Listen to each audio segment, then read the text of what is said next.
এবার আরো একা মমতা বন্দ্যোপাধ্যায়, ছবি তো তাই বলছে, একের পর এক মমতা বন্দ্যোপাধ্যায়ের স্বাদ ছাড়ছেন সকলে। এবার নব তৃণমূলের রবীন্দ্রনাথ ঘোষ কোচবিহার জেলা সভাপতি হিসেবে প্রস্তাব।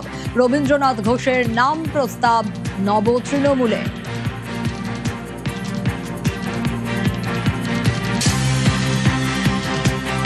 ক্রমশ দেখা যাচ্ছে চৌঠা মের পর থেকে খেলা ঘুরতে শুরু করে এবং দেখা যায় যারা মমতা বন্দ্যোপাধ্যায়ের একদা ছায়া সঙ্গী একে একে, সেটা মমতা বন্দ্যোপাধ্যায়ের মহিলা ব্রিগেড হতে পারে বা এছাড়াও যারা তার সঙ্গে সারাক্ষণ থাকতো, আশেপাশে থাকতো, তারা একে একে মমতা বন্দ্যোপাধ্যায়ের স্বাদ ছেড়েছে। নব তৃণমূল তৈরি হয়েছে। আর এবার নব তৃণমূলে কি রবীন্দ্রনাথ ঘোষ? শুভঙ্কর রয়েছে আমার সঙ্গে, জানার চেষ্টা করি। শুভঙ্কর, সোনিয়া, তোমাকে জানিয়ে রাখি, কোচবিহার জেলা তৃণমূলের দীর্ঘদিনের প্রবীণ নেতা রবীন্দ্রনাথ ঘোষ দীর্ঘদিন যে তৃণমূলের জন্মলগ্ন থেকে তিনি তৃণমূল করতেন, পরবর্তীতে মমতা বন্দ্যোপাধ্যায়ের মন্ত্রিসভার সদস্য ছিলেন, যদিও বিগত নির্বাচনে তিনি টিকিট পাননি। এরপরই কিন্তু ঋতব্রত যে তৃণমূল হয়, সেই তৃণমূলে তাকে কোচবিহার জেলা সভাপতির দায়িত্ব পান এবং দায়িত্ব দেওয়ার পরই আজ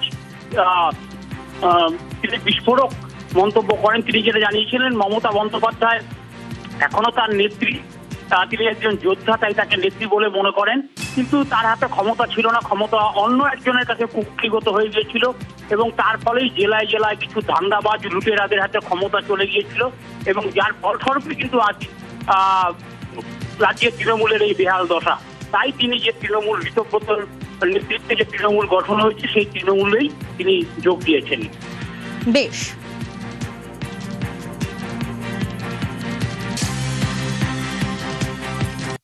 ঋতব্রত তৃণমূল বলে কোনো তৃণমূল নেই, প্রত্যেকটাই তৃণমূল কংগ্রেস। তৃণমূল কংগ্রেসে আগেও ছিলাম, এখনো আছি, আগামী দিনেও তৃণমূল কংগ্রেসেই থাকবো। মেজরিটি লোক যেখানে থাকবে, বিশেষ করে উত্তরবঙ্গের যে সমস্ত তৃণমূল নেতা আছে, এমএলএ আছে, তারা যেভাবে থাকবে, যেখানে থাকবে একসাথে, আমাদেরও সেখানেই থাকা প্রয়োজন বলে মনে করছি। দিদির হাতে কি সত্যি আর ক্ষমতা আছে?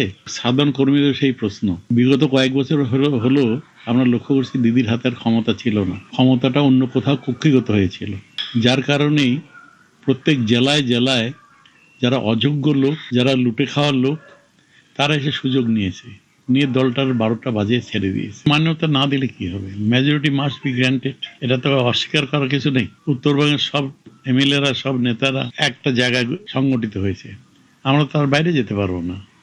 এবং এই প্রথম উত্তরবঙ্গ থেকে রাজ্য তৃণমূল কংগ্রেসের সভাপতি নির্বাচিত হয়েছেন বিপ্লব মিত্র। এর আগে তো কোনোদিন আমরা ভাবতেও পারিনি যে উত্তরবঙ্গ এই ধরনের সুযোগ সুবিধা পেতে পারে।